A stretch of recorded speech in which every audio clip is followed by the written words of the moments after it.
Salut, j'espère que vous allez bien après cette bonne semaine européenne avec miracle, une journée complète de championnat ce week-end. C'est pas si souvent, mais c'est quand même pour la bonne cause puisqu'on a 2 clubs français engagés en demi-finale et je comprends pas bien d'ailleurs, petit coup de gueule en apéro, je comprends pas bien ceux qui se plaignent qu'on aménage le calendrier pour Marseille et pour le PSG, d'abord parce que ça a quand même montré, ça a porté ses fruits, puisque le Paris et Marseille se sont qualifiés et que Lille ne s'est fait éliminer qu'au tir au but. Donc ce repos accordé à ces 3 clubs était quand même visiblement une bonne idée. Et puis voilà. Après, effectivement, on peut s'interroger sur le fait d'avoir réduit de 20 à 18 clubs, d'avoir supprimé la Coupe de la Ligue et d'avoir une Coupe de France que sur un match. Comment il est possible d'être tellement emmerdé par la fin de saison, par le calendrier, comme si on n'avait jamais prévu que des clubs français puissent se qualifier pour le dernier carré. Enfin, bref. Cette 29e journée va commencer par le passionnant Nice-Lorient ce soir. Une équipe de Nice qui a un petit peu réagi à l'extérieur lors du dernier match, mais enfin bon, qui est quasiment en roue libre depuis quelques mois. Ce match est probablement la dernière chance de Nice d'espérer encore à l'Europe l'année prochaine. Quant à Lorient, ils sont dans une position plus que délicate, d'autant plus que le match en retard qu'ils ont à jouer sera au Mousquoir contre le PSG. Donc, j'ai quand même envie de parier sur un match nul entre les 2 équipes. D'abord parce que c'est vrai que j'ai pas une confiance débordante dans le l'OGC Nice. Samedi à 17h, Nantes-Rennes. Nantes qui a réussi un super coup en allant s'imposer au Havre. Rennes qui reste sur 4 défaites consécutives, toutes compétitions confondues, et qui semble à court d'idées. Le problème, c'est que Nantes reste sur 7 défaites consécutives à la Beaujoire. Voilà, c'est une occasion presque inespérée pour les Bretons de réagir. Est-ce que Nantes aura les ressources pour enrayer cette terrible spirale de défaites? Là aussi, je vais parier pour un match nul. À 21h, Lens-Clermont. Lens qui a tout foutu par terre en faisant match nul contre le Havre, puis en allant perdre piteusement à Metz. Clermont qui s'accroche, qui a réussi 2 matchs nuls consécutifs, ce qui est pas si mal pour cette équipe. Maintenant, si Lens n'arrive pas à battre Clermont à Bollaert, là, j'ai envie de dire que c'est à désespérer de tout, donc victoire de Lens. Alors, il y a 3 matchs à 15h dimanche. Reims-Montpellier, l'équipe de Montpellier qui est presque sauvée avec son match nul à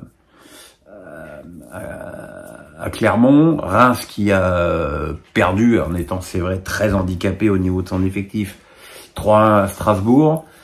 Moi, j'ai quand même envie de penser que Reims va retrouver le chemin de la victoire. Lille-Strasbourg, un bon match. Lille qui va devoir penser ses plaies psychologiques et physiques, parce que t'as pas joué 2 heures comme ça le jeudi soir de façon anodine. Est-ce que Fonseca va faire tourner son effectif, sachant qu'il y a même que l'urgence de prendre des points en championnat pour accrocher la Ligue des Champions est très importante. Strasbourg qui est dans une très bonne période après avoir été dans une très mauvaise. Je vais quand même jouer la victoire de Lille. Le Havre-Metz, match, alors là, match terrible entre 2 équipes. Franchement, s'il y a un vainqueur, le perdant sera quasiment premier à la Ligue 2. Le problème, c'est que je vois pas le Havre capable de marquer des buts. Et j'ai presque envie de miser sur Metz. Je vais être raisonnable, je vais dire match nul. À 17h, Brest-Monaco, qui est au niveau du classement le choc de ce championnat. Brest qui jouera sans Lies-Melou. De son côté, Monaco jouera sans Golovin. Donc on va dire que ces deux contrariétés s'annulent. On va voir comment Brest aura réagi après la défaite coûteuse à tous les sens du terme à Brest. Monaco fait bien à l'extérieur. Je vais dire victoire de Monaco. À 19h, Toulouse-Marseille. Toulouse qui est dans une très bonne phase, qui a réussi un excellent match à Reims. À Rennes, pardon. Ça commence par la même lettre. Marseille qui vient de réussir une belle performance en se qualifiant au tir au but contre le Benfica. Voilà, faudra voir dans quel état physique seront les Marseillais. Match nul. Et puis à 21h, PSG-Lyon.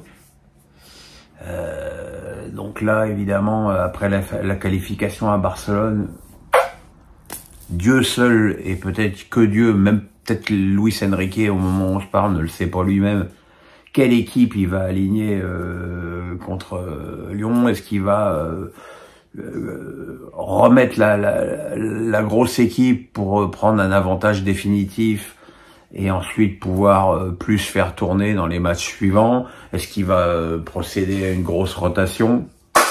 Là, mystère et boule de gomme. Lyon aura peut-être un coup à jouer, mais enfin, globalement, je vais quand même miser sur la victoire du PSG. Voilà, c'est un peu plus long que d'habitude. Qu'est-ce que vous voulez, le soleil me rend bavard. Voilà mes petits amis, le pouce, on s'abonne. Encore un immense merci pour les formidables audiences de cette semaine, tant pour Face à Pierrot que pour le post sur PSG Barcelone et même celui d'hier sur la qualification de l'OM et l'élimination de Lille. Je ne ferai qu'un gros post dimanche compte tenu des affiches un petit peu moyennes de ce soir et de samedi. Donc on fera un gros post bien dense dimanche avant Face à Pierrot. Voilà, je vous embrasse. Je l'ai déjà dit, mais je le redis, le pouce, on s'abonne. Ciao.